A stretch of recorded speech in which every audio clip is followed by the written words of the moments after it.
For a few years now, we've been blessed with some of the greatest on screen supervillains we've ever seen. And no, I'm not talking about Thanos or Joker, even though they are great. I'm talking about the two twisted versions of Superman himself, Homelander and Omni-Man. But for as similar as these two villains are, it isn't really fair to compare them when it comes to a fight. One of these villains is much more powerful than the other. Sure, people try and do it now and then, but today I'm going to prove once and for all why Omni-Man versus Homelander isn't even close. What's up, guys? This is DanCo. I do fight breakdowns, power ranking videos, or more deep dives into your favorite characters and franchises with new videos every week. So if that seems great to you, well, sit back and enjoy the video. Hit that like button if you want to, or hit the subscribe button while you're at it. So if we're talking about Homelander, well, for starters, he's a psychopath, a truly unhinged lunatic. I mean, he's beefed with a baby before. He's got no problem killing anybody. He's got a weird thing for milk, which is just weird. But the real question is just exactly how strong is this guy? Well, he's quite literally the strongest man in the world and has never met anyone who's been his physical equal. And I guess you could argue that Soldier Boy exists now, but I don't even know if Soldier Boy is his true equal. Sure, Soldier Boy can give Homelander a good fight, but Homelander said it himself. Oh, no. I'm the upgrade. Soldier Boy can injure him, can blow him up with those explosions that would also theoretically depower him, but in a straight up fight, Homelander is still winning that one. He was still winning that one. He's easily crushed skulls, punched into a man's stomach, and casually tossed a man hundreds of feet into the air. And since he is the strongest hero in the world, it logically makes sense that he's stronger than all the other members of the Seven. He's stronger than Stormfront, who easily destroyed a building. He's stronger than Queen Maeve, clearly, who easily stopped a speeding armored truck, just brought it to a dead stop. And he is like way stronger than them, stronger than Starlight and Deep and all the rest of them too. Homelander was able to casually knock off the door of a pressurized plane. But here's the thing, he did say he was actually not able to carry the hijacked plane to safety. So he kinda killed a whole lot of people there with that. But it does suggest that he's actually unable to use his full strength when he's up in the air. Instead, it's going to require him to be on the ground, have a solid surface under his legs, plant those feet, or take full advantage of his power. We also saw the same thing when he wasn't able to stop a falling bus in some concrete when that was brought down on top of him. He should be way stronger than that, easily catch it, but he was hovering up in the air when it happened. Bottom line though, Homelander's pretty strong. But while Homelander is crazy strong, well, durability is definitely Homelander's weakest asset. Not really because he's not durable, but just because he's never really had anything truly test his durability. He's bulletproof and was unscathed by a bus and rubble crashing down on top of him, but the guy is obviously intended to be invincible. It was said that if Homelander had ever turned against America or turned against Vought, they'd have no way to take him down. It's also said that there isn't a weapon on Earth they haven't thrown at him. They all failed. Obviously, this is including nukes. So, just from those statements, Homelander is incredible. But here's the thing, it's totally possible that Homelander actually isn't as durable as he makes himself out to be, or as everyone else makes him out to be. I mean, Soldier Boy was getting his hits in, and getting in some dang good hits while he was at it. He even gave Homelander some bruises, forced him to apply a little foundation to cover it up. Queen Maeve went against him, stabbed him straight in the ear hole. You got a little deeper there, and Homelander is done for. Even Stormfront was able to throw him around, but that was definitely more the kinky type of roughhousing, rather than the I'm gonna beat your face in now the other two were doing. And another thing is, just like Homelander doesn't have a ton of durability feats, doesn't really have a ton of speed feats either. I mean, in fact, I don't think we've really ever even seen Homelander's speed in a fight, except maybe like once or twice. That being said, though, he is really pretty fast when he's just flying around. He's regularly flown at Mach speed, even reached up to Mach 5 while saving Butcher from that C4 explosion, which is looking like his top speed. Instead, while Homelander does have all these incredible powers, and sometimes he'll have to use them in a fight, more often than not, Homelander is just completely spamming his heat vision all over the place. For the most part, well, it's really effective. He can easily slice through flesh and bone, just kill people with one glance. He can also use it against other supers and send them flying backwards.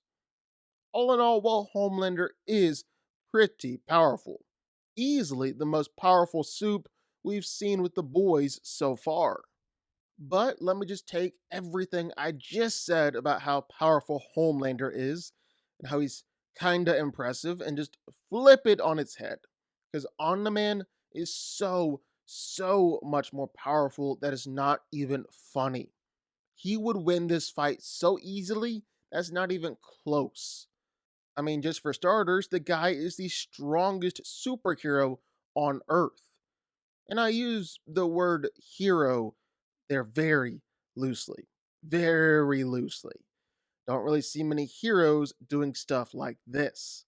He's able to punch straight through Immortal's chest and snap War Woman's neck. These are the two heavy hitters for Earth's greatest superhero team. Nolan then did it again, punched straight through the Immortal and karate chopped him in half.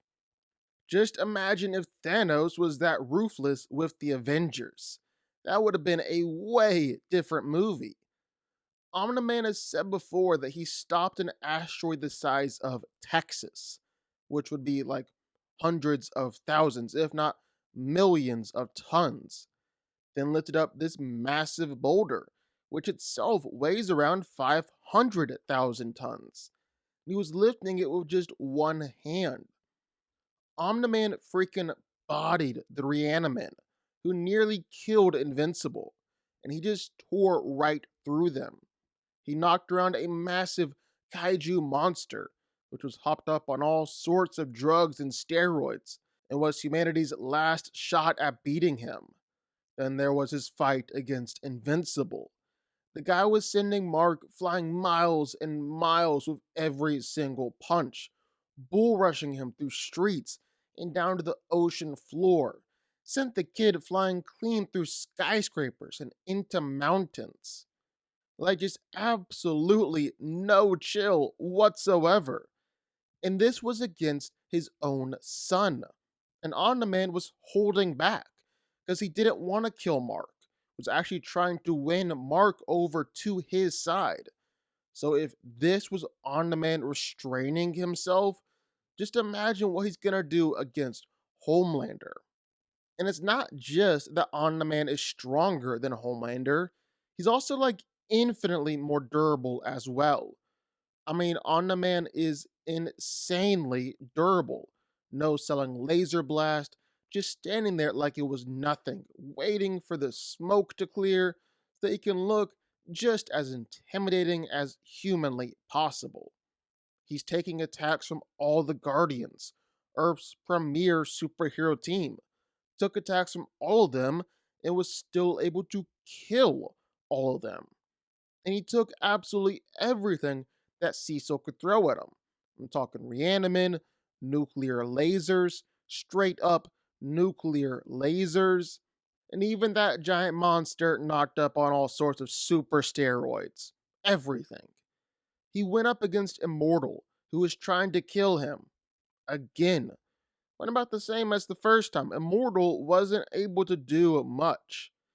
And in his fight against Invincible, well, Mark tried to punch him, and Nolan didn't even move, didn't even budge. Just looked at Mark and let him know that he had just made the worst mistake of his life. You want to talk about being tough? That's being tough. And here's the thing, Omni-Man isn't just stronger, he isn't just tougher, he's also faster and can use that speed much more effectively in a fight. Like, Omni-Man is insanely fast, like so fast. He caught Red Rush mid blitz. He's basically like their Flash. He's the fastest man in the world. And Omni-Man caught him. Omni-Man straight up killed him. He can fly from Earth to space in seconds. Literally just seconds. And compared to Invincible, who's also pretty freaking fast, well, Mark was literally moving in slow motion. You put all this together, and Omni-Man was able to go up against the Flaxans, a superhuman, super advanced alien race, and he was just overpowering them, blitzing them all over the place, wiped out all the infrastructure on the planet with his strength and his speed. Omni-Man is something else. He's so much of a threat, and he's also just brutal, just absolutely savage. He's truly got no morals whatsoever. The only line he didn't cross was killing his own son. Even then, he came pretty freaking close. Like I said, if he was doing that against Mark, if he was doing that to his own son, imagine what he's willing to do against Homelander. End of the day, this isn't really a contest. Homelander has shown us nothing through 3 seasons to suggest that he's anywhere close to Omni-Man in power. He's not stronger, he's not faster, and he's definitely not tougher. Yeah, Homelander might have heat vision, but that's nothing Omni-Man hasn't seen before, and it definitely isn't going to stop Nolan from absolutely pulverizing Homelander either. End of the day, these characters might be similar, but they aren't close. They aren't even comparable. Omni-Man should absolutely dominate Homelander in any fight they find themselves in. No doubt about it. But what do y'all think? Sound off in the comments down below. I know you're gonna have thoughts and feelings on this one for sure. If you stuck around this long and made it to the end of the video, that's amazing. Thank you so much for watching and for supporting us. And if you want to go subscribe, well, go subscribe. You're going to see more videos like this one every single week. I'll see y'all then. I'll see y'all next time.